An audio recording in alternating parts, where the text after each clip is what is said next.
추석 명절을 잘 보내고 들어오셨지요? 네, 올여름 정말 기후 변화로 인한 아주 특별한 더위와 장마와 전염병과 그리고 이런저런 여러 가지 경제적인 어려움 속에서 그 모든 것을 잘 이기고 주의 보살핌 속에서 지나시고 오늘 예배 자리에 나온 여러분들을 주님의 이름으로 환영합니다. 우리 같은 마음으로 서로 인사하시겠습니다. 존귀한 분이 오셨습니다. 존귀한 분들이 오셨습니다. 정말 생각하면 그 많은 사람들 중에서 하나님께서 뽑아서 이 여호와의 전으로 나와서 함께 예배드리게 하시는 그 하나님의 은혜를 생각할 때 또 우리 서로를 바라볼 때 얼마나 존귀한 분들인지 다시 감사를 드리지 아니할 수 없습니다. 오늘 말씀은 너희는 울지어다 이런 제목인데요. 그 신남로 그 태풍으로 인해서 그 포항에 그 뭐 많은 사람들이 희생이 됐지만 그 중에서도 그 어린 15살 학생이 그 주차장에서 뭐 이렇게 해갖고 간 생각을 하고 그 어머니만 살아난 거에 대해서 그 어머니 입장으로 볼 때 그 산 사람이 산 사람 같을까? 그 학생이 마지막으로 엄마 키워줘서 고마워요. 그리고 살려고 뛰어나갔다는데 그 생각을 하니까 참 마음이 정말 아프더라고요. 진짜 아프더라고요. 그런 일이 인생을 살면서 정말 있었던 그런 한 주간이었습니다. 여러분들 모두도 많이 생각하셨겠지만 우리는 인생을 살면서 주일에 평안하게 이렇게 와서 예배 드리게 하나님이 보호해 주시고 인도해 주셨다는 것에 대한 감사가 여러분들 늘 넘치시기를 바랍니다. 네, 기도하면서 말씀을 시작하겠습니다. 자비로우신 하나님 아버지, 저희들 오늘 거룩한 주일 추석 명절을 지나고 다시 만나게 하여 주셔서 감사합니다. 오늘 말씀을 통하여서도 우리가 다시금 우리 하나님 앞에 어떻게 살아야 하는지를 깨닫게 하시고 깨닫는 대로 삶으로 실천하는 거룩한 주의 백성들이 다 되도록 도와주시기를 원하고 기도합니다. 이 시간을 아버지께 온전히 드리기를 원하고 아버지께서 성령으로 이 시간을 인도해 주시기를 간절히 간구하오며 살아계신 우리 구주 예수님 이름 받들고 기도드렸습니다. 아멘. 여러분들도 신문에서 뭐 그 미디어를 통하여서 다 보셨겠지만 올해 특별히 북유럽 쪽으로 유럽 쪽으로 가뭄이 심하고 더위가 심해서 아주 고통스러운 한 해를 한여름을 지났습니다. 그 중에서도 제가 너무 놀란 것이 뭐냐 하면 독일의 라인강이 말이죠. 500년 만에 처음으로 라인강이 말랐답니다. 거의 말라서 바닥이 드러났는데 그 바닥이 드러나니까 그 깊은 물 속에 있던 돌이 하나 드러났대요. 돌이 드러났는데 그 돌에는 뭐라고 써 있느냐 하면은 내가 보이면 울어라 이렇게 써 있었다는 것이에요. 그러니까 아마 한 500년 전에 그 강바닥에 돌이 드러났을 때 누군가가 그 문구를 새겼겠죠. 내가 보이거든 너희는 다 울어라 이렇게 써 있었대요. 그 옛날 어떤 지혜로운 자가 그 그 문구를 새겨놓았을까요? 참 그걸 보면서 다시 한번 이 어려운 때를 지난 그 독일 사람들을 생각했습니다.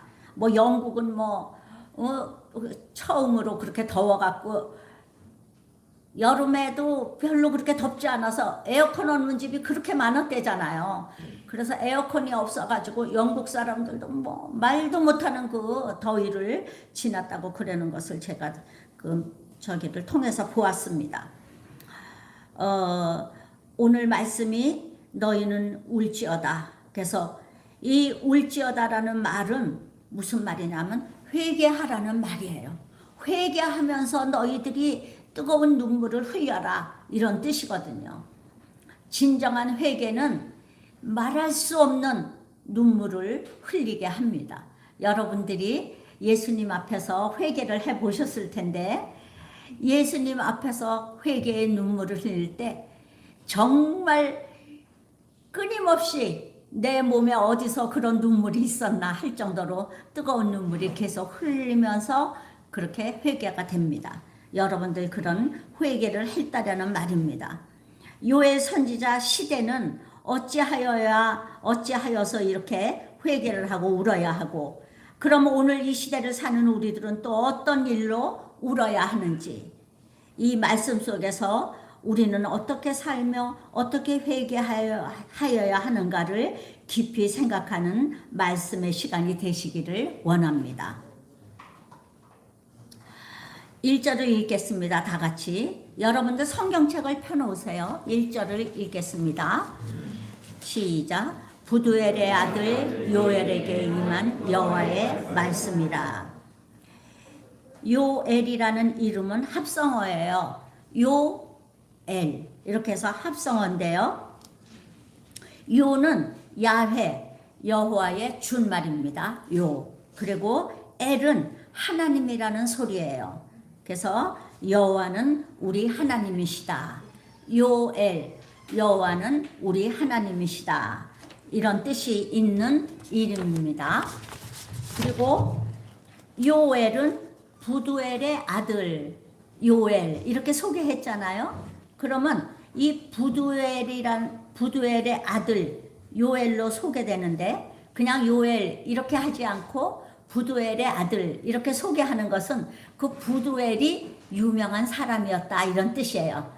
제사장이었을 확률이 많습니다. 여러분 이러한 표현은 다른 데도 있습니다.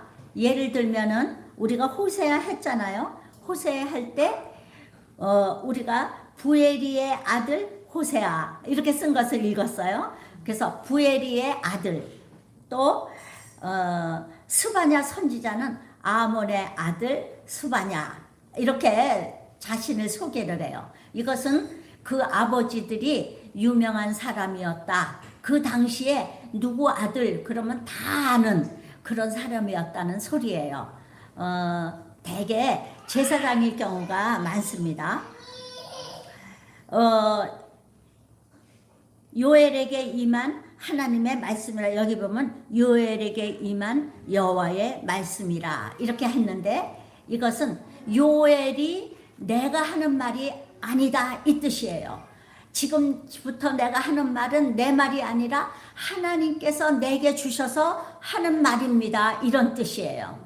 내게 임한 하나님의 말씀, 내 감정이나 내 뜻으로 내 어떤 시각으로 보고 지금 얘기하는 것이 아니라 하나님께서 내게 주셔서 지금 말을 전하는 것입니다, 이런 뜻이죠. 요엘서는 가장 오래된 선지서로서 미래에 있을 하나님의 심판과 영광을 다루고 있습니다. 특히 최후 심판과 하나님의 영광을 동시에 다루고 있으며 구약 성경 중에서 성령 강림에 대해 가장 상세하게 예언을 했다는 것이에요. 여러분 이 구약 선지서, 그래서 이렇게 우리는 요엘은 약 3장으로 되어 있어요. 3장. 그러니까 조금이에요. 어느 선지서는 말이죠 2장, 어느 선지서는 1장 이렇게 되어 있어요. 근데 이 요엘 선지자가 가장 오래된 선지서였다는 것이에요. 그래서 제가 놀라가지고 한번 살펴봤습니다. 여러분들 이 선지서에 들어오는 성경 정경에 포함된 선지서는 아무 선지서나 들어오는 것이 아닙니다. 수많은 문서가 있습니다. 예언 문서가 수백 종의 문서가 있는데 그 중에서 엄선해서 이 안에 정경 안에 포함되려면 여기에는 예수 그리스도에 대한 예언이 얼마나 정확하게 잘 기록이 되었느냐, 이것을 표준으로 삼아서 여기에 들어왔습니다. 지금도 이 요엘 선지사는 뭐라고 그랬느냐면 최후 심판과 하나님의 영광을 가장 상세하게 드러내었고, 특별히 성령 강림에 대해서 이 성령 강림 몇천 년 전에 가장 정확하게 잘 기록했다는 것입니다. 요엘은 가장 오래된 선지서라고 했는데, 제가 이렇게 그 역사서를 보면서 조사해 보니까 대선지자 이사야보다도 약 120여 년이나 앞선 예언서예요. 그러니까 얼마나 오래된 건지 아시죠? 예수님 오시기 약 800여 년 전에 이미 예수님 오시고, 예수님 오셔서 말세는 어떻게 될 것이며 또 성령이 강림할 것인데 그때는 어떻게 될 것이다 라는 것이 가장 정확하게 예언되어 있다는 것입니다. 기록 연대는 BC 711년에서 790년 사이로 보아야 합니다. 특별히 이 요엘서는 아모스서와 이게 아모스서 있죠. 그 서와 비슷한 유형이고, 또 왕에 대한 이야기보다 장로들과 제사장들이 주로 기술된 것으로 보아서 요아스가 어린 왕으로 제위한 기간으로 추정이 됩니다. 열왕기 상하를 보면은 이 말이 무슨 말인지 알 수가 있는데, 이 요아스가 어린 왕으로 제위할 때인데, 여러분들 이때의 유다의 정치적 상황을 아실 필요가 있습니다. 새신자들은 이게 무슨 말인지, 물론 이렇게 우리 열왕기 상하 같이 공부한 분들은 되게 짐작이 가겠지만 다시 들어주시면 이렇습니다. 유다가 남북으로 갈렸습니다. 한 나라인데 우리나라 같이 이렇게 남북으로 갈렸어요. 유다의 4대 왕은 여호사밧이라는 왕이고, 그리고 그때 북이스라엘은 아합이라는 왕인데, 아합은 북왕국 7대 왕이었습니다. 이때에 아합이 북왕국의 왕이 되면서 어떤 일이 있었느냐 하면, 결혼을 했는데 이방 여자랑 결혼했어요. 두로와 시돈, 지중해에 그 무역항을 끼고 있는 아주 부자 나라인 시돈의 왕의 딸을 데리고 왔어요. 정치적인 결혼이었죠. 정략 결혼이었죠. 왜냐하면 북왕국이 그때 별로 살기가 힘들었거든요. 그러니까는 그 강력한 나라 북왕국의 딸을 데리고 오면서 이제 무역 항로가 열려가지고 북왕국에서 생산되는 농산물을 가지고 그 시돈을 통해서 수출을 함으로써 시돈의 막강한 그 해상권, 그거를 이용하고자 했던 것입니다.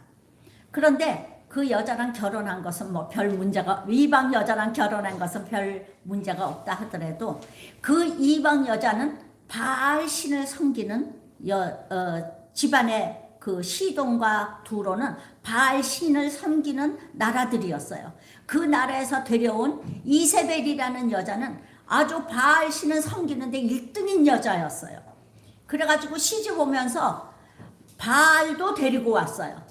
바알만 데리고 온 게 아니라 바알 제사장, 아세라 제사장, 그것도 같이 데리고 왔어요. 한창일 때는 어떻게 됐느냐? 나라 전체에 바알 선지자가 450인, 아세라 선지자가 400인, 이렇게 데리고 와서 수입을 해갖고 다 각 나라 고을고을마다 이 바알 신전을 세워서 백성들에게 바알을 섬기게 한 것입니다. 이 죄악이 하나님 아버지 앞에 얼마나 큰 죄악인지 하나님께서 진노하셨죠. 그런데 유대의 여호사밧 왕은 아주 선한 왕이에요. 유대에 5대 선한 왕이 있는데 그 중에 들어가는 선한 왕이었어요. 참 하나님을 잘 섬기고 백성을 선하게 다스리는 왕이었는데, 이 왕이 치명적인 죄가 한 가지가 있는데 그게 뭐냐면 하나님이 싫어하시는 아합과 연합을 한 것이에요. 정치적인 연합이었죠. 왜냐하면 북왕국이 이 남왕국보다 세니까 그냥 평화롭게 지내고자, 여기다 전쟁까지 하면 안 되겠으니까 그렇게 머리를 굴려서 연합을 했는데, 당시에 연합을 하면 꼭 무슨 일이 있느냐 하면 결혼을 해야 돼. 결혼연합이 가장 확실하잖아요. 그래갖고 여호람이라는 여호사밧이 자기 아들 여호람과 이세벨과 그 아합 사이에 난 아달랴라는 딸과 결혼을 시켰어요. 그래가지고 사이좋게 지냈어요. 하나님께서는 이것을 아주 싫어하셨습니다. 하나님이 싫어하는 죄인과 누군가가 친구가 된다면은, 여러분 이렇게 믿음이 좋은 사람과 믿음이 좋은 여자랑 믿음이 없는 남자랑 결혼하잖아요. 그러면 나중에 그 형편이 어떻게 될까요? 이 집안이 믿음이 좋은 여자를 따라서 남편이 올까요? 아니면은 믿음이 좋은 여자가 남편을 따라서 타락하기가 쉬울까요? 타락하기가 쉽습니다. 남편이 말이죠, 처음에는 같이 오는 척해요. 교회 오는 척 하다가 남편이 무슨 일 있어서, 여보 오늘만 우리 나 어디 가는데 참 좋은 데 가는데 같이 가자. 오늘만 같이 가주면 내가 또 교회 같이 가줄게. 이런 식으로 하면서 남편하고 가요. 가면은 거기 가니까 너무너무 좋은 사람들과 어울려서 맛있는 것도 먹고 좋은 시간도 보내고 막 그러잖아요. 그런 게 한두 번 반복하면요, 그쪽으로 사람은 안 좋은 쪽으로 쏠리게 되어 있어요. 그래가지고 드디어 그 집안이 타락하게 되어 있습니다. 아합이 지금 그 아합의 집안이 바알 숭배자인데 그 며느리를 그 바알 숭배자를 데리고 왔어요. 데리고 오니까 어떤 일이 일어났느냐, 여호사밧은 아주 선한 왕이고 지혜로운 왕이에요. 그에게 아들이 7이 있었는데 첫 아들에게 왕위를 물려주고 나머지 6 아들에게 재산을 많이 주고 각 고을을 통치하도록 아들을 멀리 떨어지게 딱 해놨어요. 그래서 큰아들에게는 왕을 주었습니다. 그런데 요 아달랴가 큰아들과 결혼했으니까 제일 큰 며느리잖아요.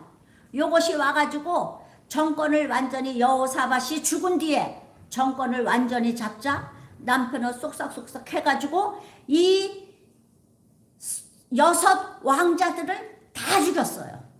6 왕을, 시동생들을 다 죽였어요. 이 바알 선지자를, 바알을 섬기는 자들, 이방인들, 당시에 우상을 섬기는 자들은 예수 그리스도, 이렇게 예수 그리스도 선한 그 성령이 함께하지 아니하면 곧 악령입니다. 중간은 없어요. 영의 세계는 그렇습니다. 지금 유다의 선한 왕들을 다스리고 있는 성령이 충만한 이 유다 나라에 이 악령이 가득한 이 아달랴가 들어와 가지고 이 나라를 장악을 하면서 우상을 슬슬 퍼뜨리고, 그러면서 그 바알을 숭배하게 만들고 바알을 숭배하게 만들면서 악을 행하기 시작을 하는데, 이게 끝이 없는 악을 행하는 거예요. 그래갖고 그거를 임금이여 이렇게 하면 안 됩니다. 그래는 선한 자들도 죽였다고 성경에 나와 있어요. 하나님께서 그 여호람을 쳐서 여호람이 창자가 빠져나와서 2년을 앓다가 창자가 빠져나와서 죽었다고 성경에 기록되어 있는데 그건 뭐를 말하느냐면 하나님이 쳐서 죽었다 이걸 말하는 거예요. 성경에 창자가 빠져나온 사람이 몇 명 나옵니다. 그 중에서 예수님을 판 유다는 말이죠. 지가 목을 매서 거기서 떨어져 가지고 창자가 흘러나왔다. 여러분 떨어져서 죽었다 그러면 되는데 왜 창자가 흘러나왔다고 표현했는지 아세요? 하나님의 징계를 받았다 이런 뜻인 거예요. 그래가지고 그 여호람은 일찍 죽었어요. 그러니까 이제 아달랴가 남았잖아요. 그러니까 그 왕 여호람과 아달랴 사이에서 난 아하시아라는 왕을 세웠어요. 지 자식을 왕으로 세웠어요. 근데 이 아하시아가 엄마의 본을 따라서 바알을 숭배하기 시작하니까 국민에게 바알 숭배가 슬슬 퍼지기 시작했는데 여러분 이 바알 숭배라는 것은 바알 신을 섬기는 그 제사 제도라는 것은 제가 호세아 할 때 여러 번 말씀드렸지만 바알 신전에 가잖아요. 그러면 처음에는 제사를 드려요. 제사를 드리고 그 다음에는 뭐를 하느냐? 술 파티를 해요. 술 파티. 술을 진탕 먹습니다. 그리고 그 술 취한 상태에서 이 성전에서 이 거룩한 강단에서 말하기가 좀 곤란하지만 혼음을 합니다. 그래가지고 그 더러운 종교예요. 한마디로 말하면. 그 종교를 퍼뜨리는데 여러분 우리가 지금 이렇게 경건한 예배 드릴 때는 어우 지저분한 종교다 그러는데 그렇지 않습니다. 특별히 그 바알 선지자의 종교를 한번 접하잖아요. 절대 잊지 못합니다. 절대 거기서 빠져나올 수가 없어요. 남자고 여자고 똑같습니다. 그걸 어떻게 잊어요? 그 즐거운 그 술 파티와 그 여러분들 그 가끔가다 리오네 자네이루인가 뭐 그 브라질의 축제 있잖아요. 거기 보면은 뭐 카니발이라 그러지 축제. 브라질의 축제. 거기 보면요. 이루 말할 수가 없어요. 그 브라질 축제에서 그 여왕에 당선되기 위해서 46번 수술을 한 여자 뭐 신문에 이렇게 났는데 그 황금마차 그 100마리 끄는 황금마차를 타고 여왕이 행진을 하면 말이죠. 뭐 그 세계에서 그 축제를 보려고 모여요. 그러면 나라는 그거를 장려를 합니다. 왜 그런지 아세요? 술을 많이 팔고 그때에 그 공식적인 창기들이 창궐 해가지고 말이죠. 세계에서 오는 남자들이 다 그 종교하고 똑같이 오늘날도 그런 파티를 하고 그럽니다.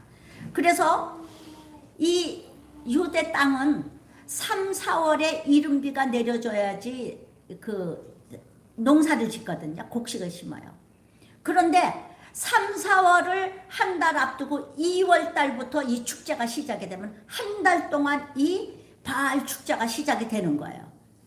그러면 이 유대 나라가 말이죠. 유대 사람들이 이 순진하고 경건한 신만 믿던 이 유대 나라가 왕이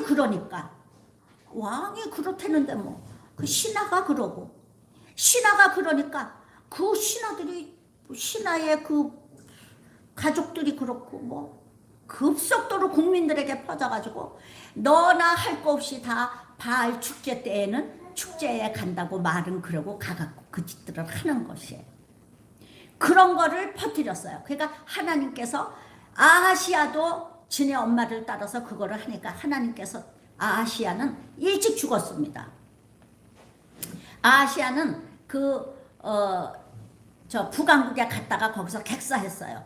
자기 남편 죽었지, 자식 죽었지. 그러니까 이 아달랴가 얼마나 악독하고 이 사상이 말이죠. 정이라고는 없는 여자예요. 악으로 가득 찬 여자죠.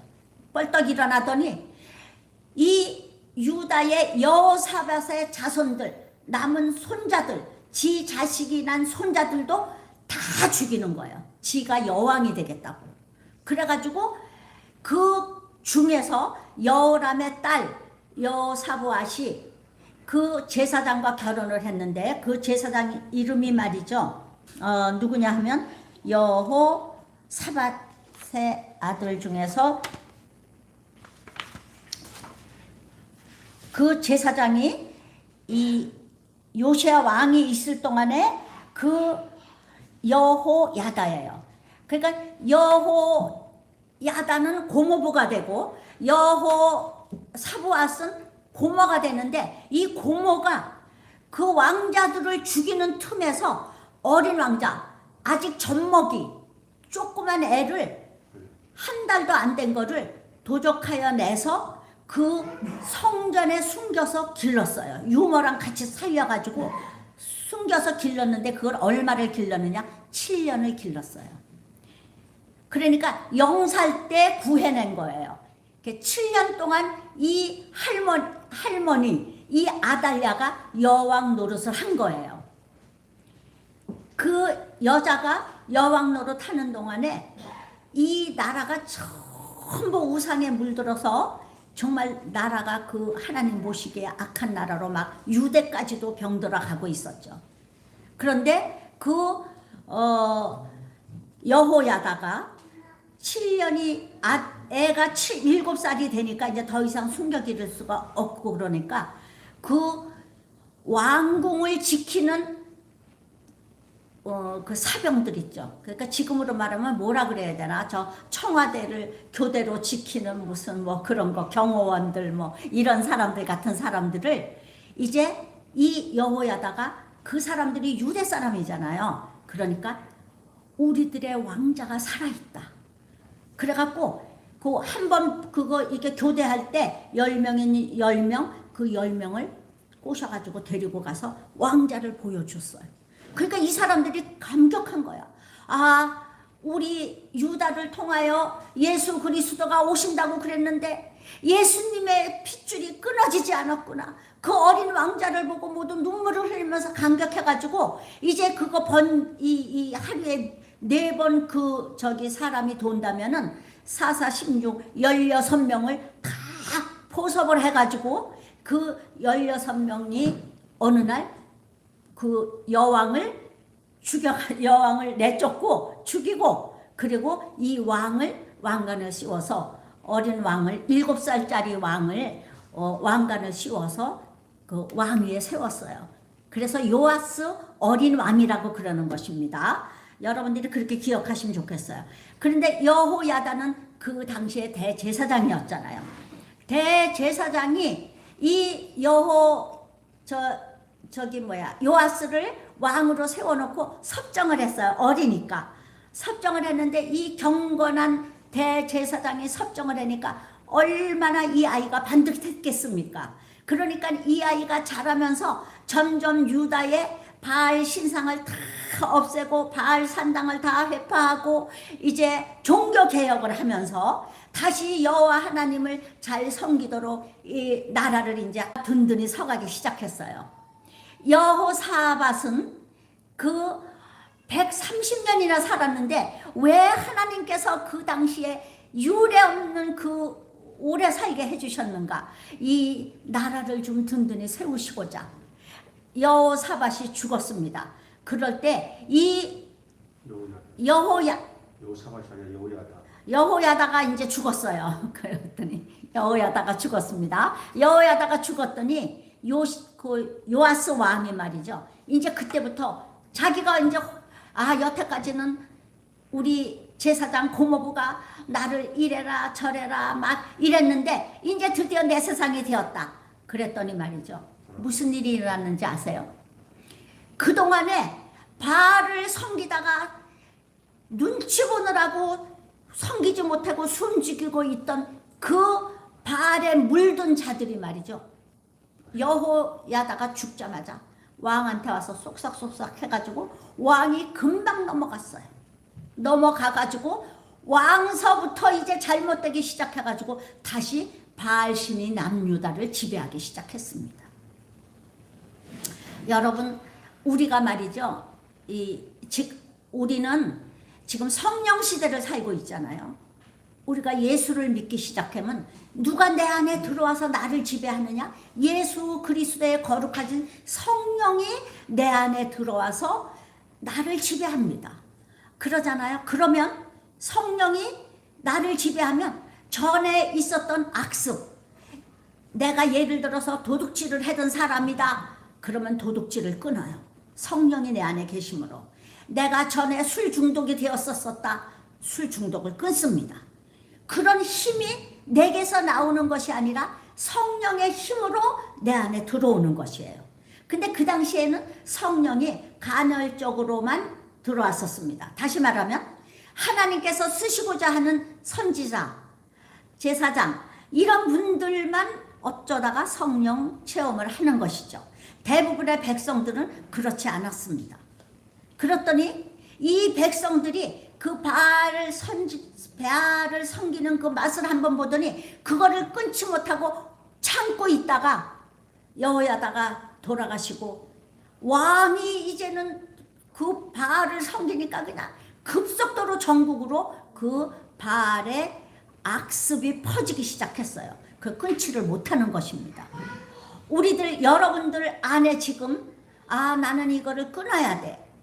나는 이거를 끊어야 돼. 이렇게 생각하면서 못 끊는 무엇이 있습니까? 그것은 내가 성령 충만하지 않기 때문이에요. 내가 성령 충만하면 그런 거는 저절로 끊어집니다. 술 먹고 담배 먹던 사람들이 교회에 오잖아요. 와서 어느 날 내가 이 술 담배가 하나님이 내 몸이 성전이랬는데 하나님이 안 기뻐하시는구나. 이거를 딱 깨달으면요. 저절로 하나님 제가 술 담배를 끊겠습니다. 결심을 하면요. 그 술 담배 냄새도 맡기 싫다는 거예요. 딱 끊어집니다. 왜냐하면 내 안에 성령이 계시니까. 나를 성전 삼고 예수님이 계시니까. 그거를 여러분들이 잊지 마시고 내 안에 성령께서 잠시도 나를 떠나지 않고 계셔 주십시오. 늘 기도하시기를 바랍니다. 그것이 가장 중요하죠. 성경을 보면은 요엘은 요시야 왕이 아직 어릴 때에 예언을 시작할 때는 뜻이에요. 요시야 왕이 아직 어릴 때 예언을 시작했다는 뜻입니다. 그러니까 요엘 선지자가 예언하는 시대는 비교적 유다, 북유다, 북왕국 이스라엘, 남유다가 다 같이 그래도 그나마 잘 살던 시기였습니다. 그런데 요엘은 무엇을 예언하고 있을까요? 무엇을? 우리는 그것을 봐야 돼요. 성경에 보면 파수꾼 이야기가 많이 나와요. 파수꾼은 백성들이 다 자는 밤에도 성루에 높이 올라가서 이 나라를 적들이 쳐들어오는지 나라 안에 무슨 일이 일어나고 있는지를 살펴서 나라가 평안하도록 해주는 사람이 파수꾼입니다. 파수꾼은 다시 말하면 선지자는 일종의 파수꾼이에요. 미리 보고 만약에 위험한 일이 있으면 그것을 예언을 해줘야 되는 것이죠. 지금 파수꾼으로서 요엘은 서 있는 것입니다. 구약 시대의 선지자들은 파수꾼의 역할을 감당하고 있었지요. 우리가 2절을 보겠습니다. 2절 시작. 늙은 자들아 너희는 이것을 들을지어다. 그랬죠? 너희는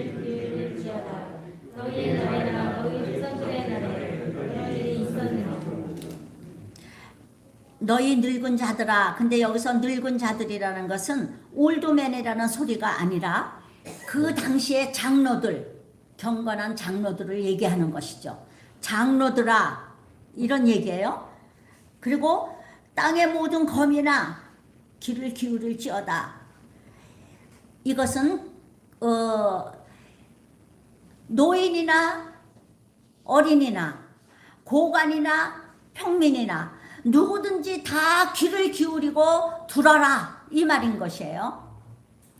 여러분 솔로몬이 성전에서 기도했잖아요. 하나님 저에게 지혜로운 마음을 주시옵소서 그랬잖아요. 그 지혜로운 마음을 주시옵소서 했을 때에 지혜로운 마음은 원문에 보면, 히브리 원문에 보면 하나님 제게 듣는 마음을 주시옵소서예요. 지혜로운 마음은 다시 말하면 듣는 마음인 것입니다. 우리는 어떻게 지혜로울 수가 있는가? 하나님의 말씀을 잘 들음으로써 지혜로울 수가 있는 것입니다. 솔로몬, 이분이 이렇게 지혜로운 것도 보면은 하나님의 말씀을 어려서부터 잘 듣고 행했을 때 지혜로웠어요.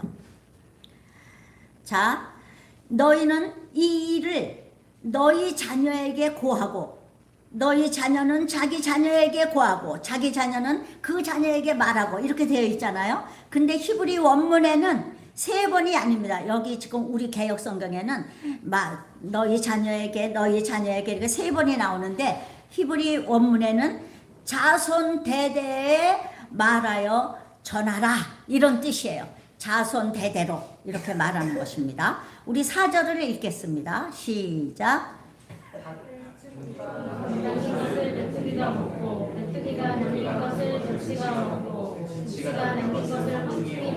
네, 이것은 늦치, 황충, 이런 게 이때는 뜻이 아닙니다. 이런 것이 이때는 뜻이 아니라 다 같이 메뚜기를 뜻하는 말이에요. 메뚜기인데 이 메뚜기의 특징을 히브리 말로 이 말을 바꿔서, 히브리 사람들은 같은 말을 되풀이하는 것을 싫어합니다. 히브리 사람들의 말은 언제든지 그 말할 때 같은 말을 되풀이하는 것을 싫어해요. 다른 단어로 표현합니다. 남풍아 불어라, 북풍아 올지어다. 우리나라 식으로 하면 남풍아 불어라, 북풍아 불어라인데 히브리 사람은 남풍아 불어라, 북풍아 올지어다예요. 그렇게 표현합니다. 다시 말하면 지금 여기서 말하는 팥종이, 늦, 황충 이런 것은 말이죠. 메뚜기를 상징하는데 어떻게 이렇게 다른 말로 표현을 했느냐. 이 히브리 언어에 참 지혜가 가득 들어있는 그런 뜻이 들어있는 거예요. 이런 뜻이 있습니다. 이것은 맨 처음에 나오는 것이 너희가 팥중이가 나오잖아요. 이 팥중이라는 것은 가잠이라는 뜻이에요. 가잠. 근데 이 팥중이라는 것은 가잠, 히브리 말로 이렇게 표현했는데 요거는 자르다라는 뜻이에요. 자르다라는 뜻입니다. 그리고 아립배, 이거는 메뚜기라는 것인데 때를 얘기하는 것입니다. 아주 많은 이 메뚜기 때가 뜨면은 하늘이 가리워진다 그랬어요. 수억 마리가 뜨는 것입니다. 그리고 알레크, 이것은 늦이에요. 이 늦은 무슨 뜻이 있느냐면 급하게 먹는다는 뜻이에요. 여러분, 메뚜기 때가 날라와서 이 나무에 앉아가지고 나뭇잎을 갉아먹는 소리는요, 소낙비 오는 소리 같다 그랬어요. 얼마나 왕성하게 갉아먹는지. 급하게 갉아먹는 모습을 가리키고, 그 다음에 하실, 이것은 황충을 말하는데 이것은 끝장을 낸다, 이런 뜻이에요. 그래서 이 메뚜기 떼가 날아오면은 말이죠, 이들이 메뚜기 떼가 날아와서 이 나라를 덮치면 그 나라는 끝장이 납니다. 남는 게 하나도 없어요. 이 하나님 10가지 재앙 애굽에 내릴 때에도 메뚜기 떼 재앙이 있었잖아요. 얼마 전에도 저쪽에 인도까지 날라왔다 그러더라고요. 그 팔레스틴에 메뚜기 떼가 날라왔어요. 메뚜기 떼가 날라와서 벌판을 덮으면 메뚜기 떼가 날아간 뒤에 보면 벌판에 하나도, 푸른 초목이라고는 하나도 없고 뿌리까지 파먹고, 여기도 나오지만 나무 줄기까지 다 이렇게 뜯어먹어가지고 말갛게 해놓는다는 뜻이에요. 이런 재앙이 왔다는 것입니다. 너희는 이런 것을 본 적이 있느냐? 물론 그쪽 팔레스틴 땅에는 한두 번은 일생에 다 봅니다. 그렇지만은 이렇게 4번이나 오는 것을 너희가 본 적이 있느냐? 이것은 어떤 징조다, 이런 뜻입니다. 자, 여기서 보면 이것은 메뚜기 떼 재앙이 혹시 한두 번 발생할 수는 있지만, 그러나 이것은 수사학적인 표현으로서 이제 앞으로 이 나라가 어떻게 될 것이다 하는 예언적인 예언인 것입니다. 예언적인 표현인 것입니다. 5절을 읽겠습니다. 시작. 취하는 자들아 너희는 깨어올지어다. 포도주를 마시는 자들아 너희는 울지어다.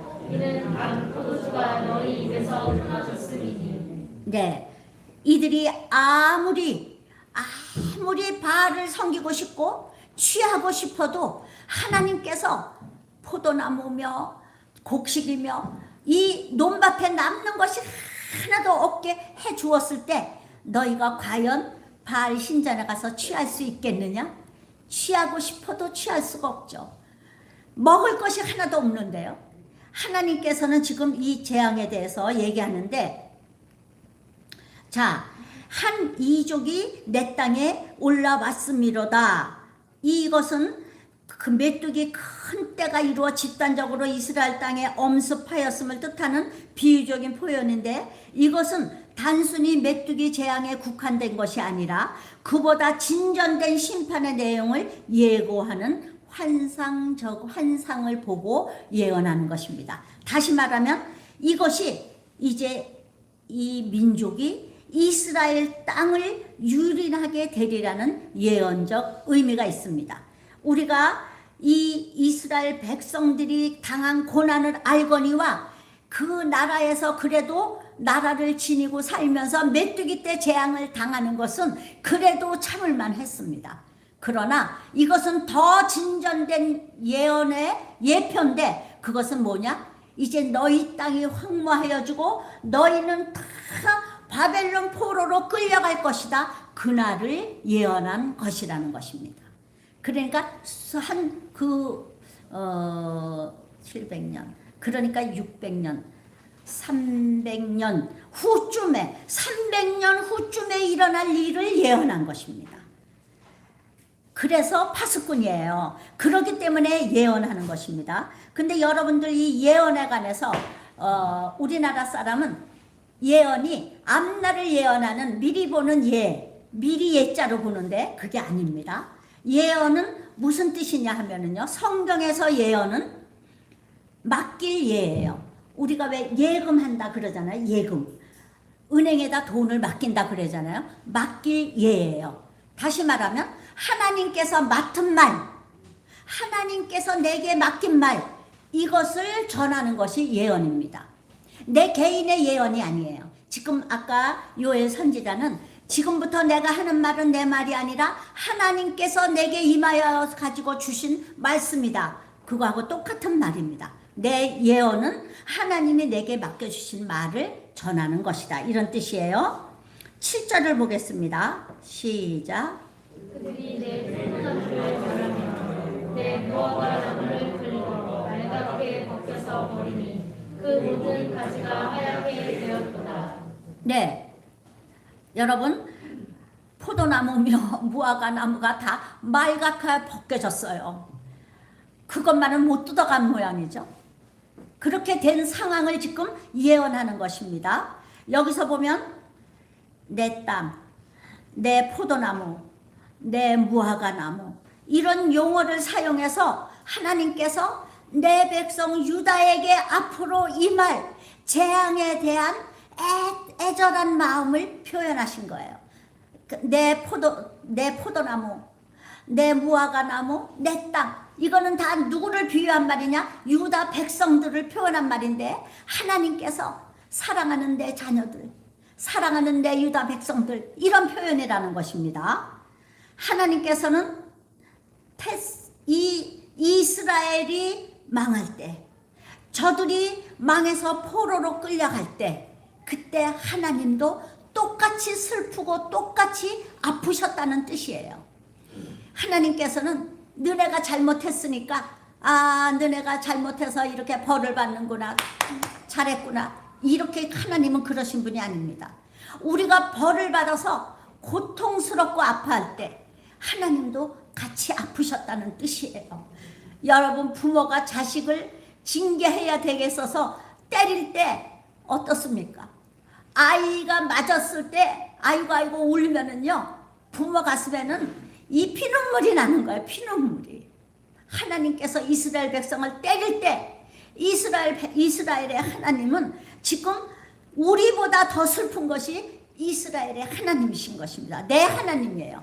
지금 내 안에 들어와서 계신 성령께서 내가 잘못하면 성령이 먼저 슬퍼하신다는 것입니다. 여러분, 그래서 우리는 잘못하지 말아야 돼요. 아버지 기뻐하시는 일을 행해야 하는 것입니다. 하나님께서 택하신 백성들을 향한 사랑이 어떠했는가? 우리는 생각해 보면 말이죠. 우리 호세아서에서 호세아는 예수 그리스도를 상징하거든요. 호세아의 아내, 그 바람둥이, 그 고멜은 누구를 상징하느냐? 우리를 상징하는 거예요. 껄핏하면 하나님을 떠나. 무슨 일이 있으면 하나님을 떠나. 오늘은 무슨 일이 있어서 하나님, 제가요, 그래도 제가 예수 믿는 사람인데 어디 가서 범죄하겠습니까? 하나님, 제가 오늘은 교회를 못 가지만 이번 주만 용서해 주세요. 껄핏하면 말이죠. 교회를 떠나가지고 어디 가서 시커 놀다가 저녁에 어머, 오늘 주일인데 교회도 안 갔네. 하나님 잘못했습니다. 다음 주에는 꼭 가겠습니다. 그러면 다음 주에 꼭 못 갈 일이 생겨. 그래가지고 하나님 죄송합니다. 2번이나 빠졌네요. 또 처음에는 그래가지고 또 뭐 회개하는 척하다가 몇 번 빠지면요, 성령이 안 계시니까 이제 회개도 없어. 그냥 하나님이 또 아무 말씀도 안 하셔. 예를 들어서 한 번 교회를 안 갔더니 그냥 하나님께서 벼락같이 소리를 지르셔서 아이고 큰일 났구나 이러고 갈 텐데 하나님이 아무 말씀도 안 하셔. 아유, 하나님이 나는 봐주시나 봐 이러고 교회도 안 와요. 그러다가 큰 징계를 당하는 것입니다. 그 호세아에서 그 아내, 그 고멜이라는 여자는 우리 같은 사람인데 껄핏하면 하나님을 떠나요. 그러면 하나님을 떠나서 그 바알을 가서 섬기고 다른 남자를 섬긴 그 더러운 여인을 호세아 선지자에게 가서 너 돈 주고 가서 다시 사와. 그래가지고 돈 주고 가서 다시 사오게 하시는 그 마음이 호세아 마음이 아니고 하나님의 마음인 것이에요. 그래도 내 백성이, 나는 내 백성을 버릴 수가 없어. 다시 데려와야 돼. 그 데려오잖아요. 우리들이 전부 죄악에 빠지니까 하나님을 어떻게 하셨느냐? 할 수 없다. 내가 인간이 되어서 내려가서 이 땅에 내려가서 이들의 죄를 다 쓸어안고 십자가에서 내가 죽고 이들을 건져야겠다. 그분이 바로 예수 그리스도 아닙니까? 예수님이 우리 죄를 쓸어안고 십자가에서 우리의 죄를 다 사해 주시기 위해서 이 땅에 오셔서 십자가에서 돌아가시고 우리 죄를 사하시고 대신 성령을 보내주셔서 오늘 우리가 이렇게 예수 믿게 된 것입니다. 성전에 와서 예배 드릴 수 있는 존재가 된 것이에요.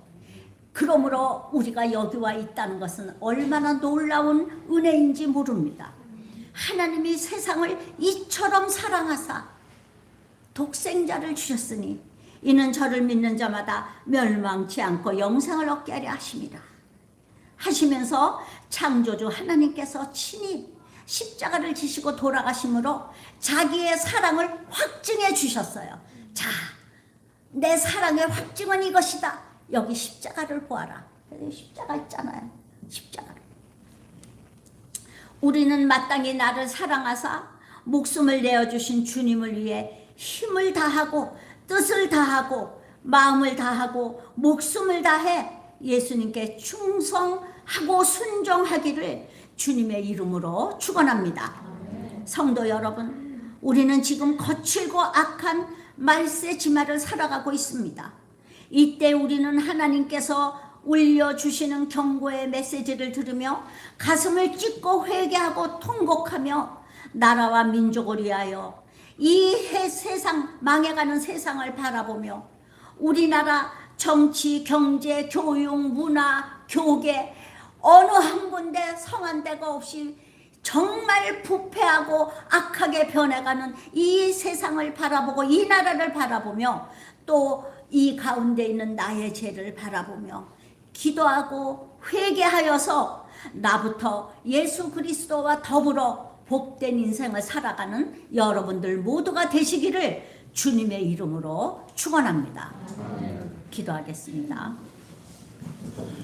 아버지, 얼마나 악하고